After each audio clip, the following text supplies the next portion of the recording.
తెలుగు రాష్ట్రాల్లో గత కొన్ని నెలలుగా వినిపిస్తున్న పేరు మస్తాన్ సాయి. మొదట డ్రగ్స్ కేసులో అరెస్ట్ అయిన మస్తాన్ సాయి ఆపై అమ్మాయిల ప్రైవేట్ వీడియోలు రికార్డ్ చేసి వేధింపులకు గురిచేస్తున్నాడని ఆరోపణలు వచ్చాయి. యువతులను ట్రాప్ చేసి వారికి కూల్ డ్రింక్స్ లో మత్తుమంది ఇచ్చి వందల మంది నగ్న వీడియోలు రికార్డు చేశారన్న కేసులో మస్తాన్ సాయిపై విచారణ జరుగుతోంది. అతని హార్డ్ డిస్క్ లో చాలా మంది న్యూడ్ వీడియోలు దొరికాయన్న సమాచారం కూడా ఉంది. దీంతో పాటు అతడికి నిర్వహించిన డ్రగ్స్ టెస్టులోనూ పాజిటివ్ గా తేలింది. సినీ నటుడు రాజ్ తరుణ్ మాజీ లవర్ లావణ్య ఇచ్చిన ఫిర్యాదుతో మస్తాన్ సాయిని అరెస్ట్ చేశారు పోలీసులు. సెలబ్రిటీలతో రాసుకు పూసుకు తిరిగే మస్తాన్ సాయి ఎవరు, గతంలో ఏం చేసేవాడన్న విషయాలపై ఇప్పుడు చాలా మంది సెర్చ్ చేస్తున్నారు. అతను ఐఐటియన్ అని తెలిసి షాక్ అవుతున్నారు. మస్తాన్ సాయి అసలు పేరు రవి బావాజీ మస్తాన్ రావు. అతని స్వస్థలం గుంటూరు. తల్లిదండ్రులు గుంటూరులోనే ఉంటారు. మస్తాన్ సాయి కుటుంబ సభ్యులు గుంటూరు మస్తాన్ దర్గా ధర్మకర్తలుగా ఉన్నారు. చదువులో చాలా టాలెంటెడ్ అయిన మస్తాన్ సాయి ఐఐటి కాన్పూర్ లో బీటెక్ పూర్తి చేశాడు. హైదరాబాద్ లో కంపెనీలో సాఫ్ట్వేర్ జాబ్ కూడా చేశాడు. ఆపై సొంతంగా చిన్న సాఫ్ట్వేర్ కంపెనీ రన్ చేశాడని సమాచారం. ఈ క్రమంలో పబ్లకు వెళ్తూ లగ్జరీ లైఫ్ కు అలవాటు పడ్డాడు మస్తాన్ సాయి. పార్టీలతో కాలక్షేపం చేసేవాడు. ఆపై డ్రగ్స్ దందా మొదలు పెట్టినట్టు పోలీసులు భావిస్తున్నారు. పబ్లకు వెళ్తూ మొదట డ్రగ్స్ కు అలవాటు పడ్డ అతడు ఆపై అదే బిజినెస్ గా మార్చుకొని టాలీవుడ్ కు చెందిన పలువురితో పరిచయాలు పెంచుకున్నాడు. రిచ్ పర్సన్ లా కనిపిస్తూ అమ్మాయిలను ట్రాప్ చేసేవాడు. మరోవైపు కొన్ని సోషల్ అకౌంట్లలో యాక్టివ్ గా ఉంటూ సినిమాల్లో నటించాలని ఆశపడే అమ్మాయిలను ట్రాప్ చేశాడనే ఆరోపణలు కూడా ఉన్నాయి.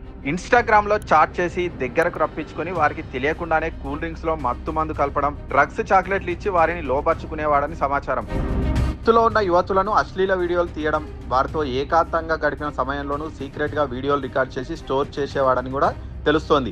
నగ్న వీడియోలు ఉన్నాయంటూ వారిని బ్లాక్ మెయిల్ చేసి బెదిరించి డబ్బులు వసూలు చేసి లగ్జరీ లైఫ్ లీడ్ చేసేవాడట మస్తాన్ సాయి. కొందరు అమ్మాయిల్ని బెదిరించి వారికి తెలియకుండా మళ్లీ వీడియోలు రికార్డ్ చేసి హార్డ్ డిస్క్ లో స్టోర్ చేశాడని పోలీసుల విచారణలో తేలింది. ఇక రాజ్ తరుణ్ మాజీ లవర్ లావణ్యతో 2022 నుంచి మస్తాన్ సాయికి పరిచయం ఉంది. తనకు తెలియకుండానే మస్తాన్ సాయి డ్రగ్స్ కు అలవాటు చేశాడని లావణ్య ఆరోపించింది. రాజ్ తరుణ్ తో తన రిలేషన్ బ్రేక్ కావడానికి కారణమయ్యాడని, తనను లైంగికంగా వేధించాడని ఆమె ఫిర్యాదులో పేర్కొంది. రాజ్ తరుణ్ చెప్పాడని లావణ్య వీడియోలను డిలీట్ చేశాడని సమాచారం. ఓ వివాహ వేడుకకు వచ్చిన సమయంలో తనపై లైంగిక దాడికి ప్రయత్నించాడని కూడా లావణ్య ఆరోపించింది. చాలా మంది అమ్మాయిల వీడియోలు తీసి వారిపై బెదిరింపులకు పాల్పడుతున్నాడని, అతనిపై చర్యలు తీసుకోవాలని నార్సింగ్ పోలీసులకు గత ఏడాది ఫిర్యాదు చేసింది లావణ్య.